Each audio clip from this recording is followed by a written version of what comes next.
Hello and welcome. This is a curious occasion in curious times, and I had some concerts of Bach's Goldberg variations that had to be postponed inevitably, and rather than stopping playing them or doing something else, I thought that it would give some focus to my work to present them for you this afternoon as a kind of quasi-concert from my living room.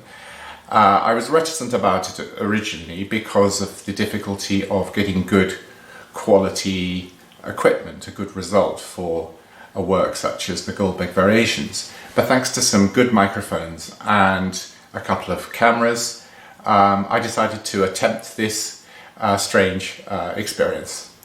It is indeed the first time I've ever played a concert, never mind one of the Goldbergs, in an old jumper and a pair of slippers. But I thought maybe putting on tails was slightly pretentious and going for the overkill. This work, which is so famous, deservedly so, a few things need to be said about it to present it to you. Although it is so well known, and many of you will know already the details of its composition, we might just reflect on the name Goldberg, a young harpsichordist employed by a count in Dresden who was insomniac. And the legend goes that he asked Bach to write him variations that might gladden his heart and soothe him during the night hours. So I suppose if I wished to give a truly authentic performance, I'd have to be wearing some kind of 18th century night robe. Indeed, musicologists today doubt this legend, largely because Goldberg was only 14 at the time Bach wrote these variations, but also because there is no dedication on the score, which was indeed published, as would have been the custom at the time. I can only say that whatever the truth of the matter, I find it very easy to imagine a very brilliant young keyboard player aged 14. After all, only a few years later, Mozart was wowing audiences in Paris, and no musicologist finds that hard to believe. Maybe the relative anonymity of Goldberg compared to that of Mozart might be simply that after so many broken nights' sleep, having to rush to the harpsichord to play these fiendish variations, Goldberg simply felt that there were easier ways of earning a living. Whatever the matter, in more recent times the work has become perhaps world famous thanks to the recording by the Canadian pianist Glenn Gould, who also will be,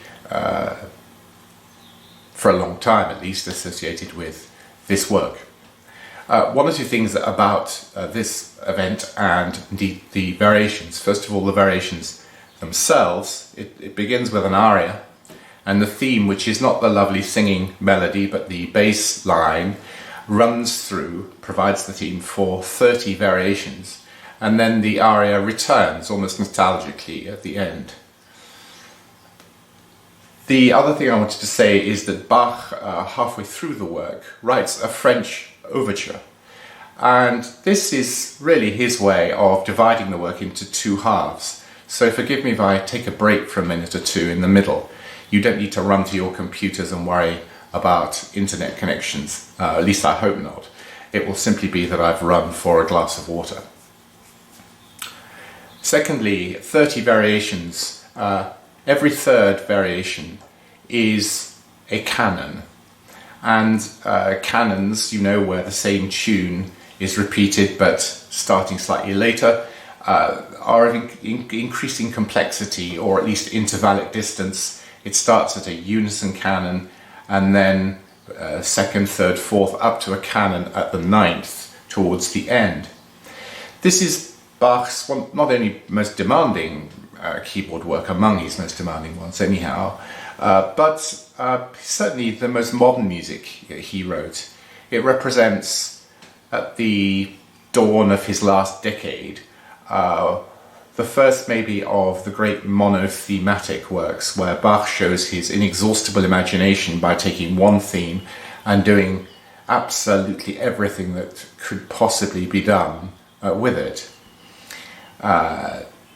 This work includes a sort of encyclopedic tour of all keyboard styles called the Klavierübung, of which this is therefore the fourth and final part. And the modernity that one can hear in this is not only that, as far as the keyboard is concerned, there's not much particular harpsichord writing as one might find in other parts of the Klavierübung, but just very much modern keyboard playing. The modernity also can be felt in the canons, in some of the more tortured moments, although primarily the work is of overriding happiness and optimism, and it's generally a very pleasurable listening experience. The close of the work, Bach really turns the screws as far as he can after that variation 25, which is an epic aria of consummate beauty. The final variations really do test the performer to the limit before the final aria gives some comfort. I do hope you'll have a very happy occasion. I'm most grateful to anyone who's listening, simply because you're giving me the opportunity of sharing music, which is what us musicians so much enjoy doing. And I obviously send my warmest thoughts to all musicians at the moment who are deprived of their audiences. Enjoy. Thank you.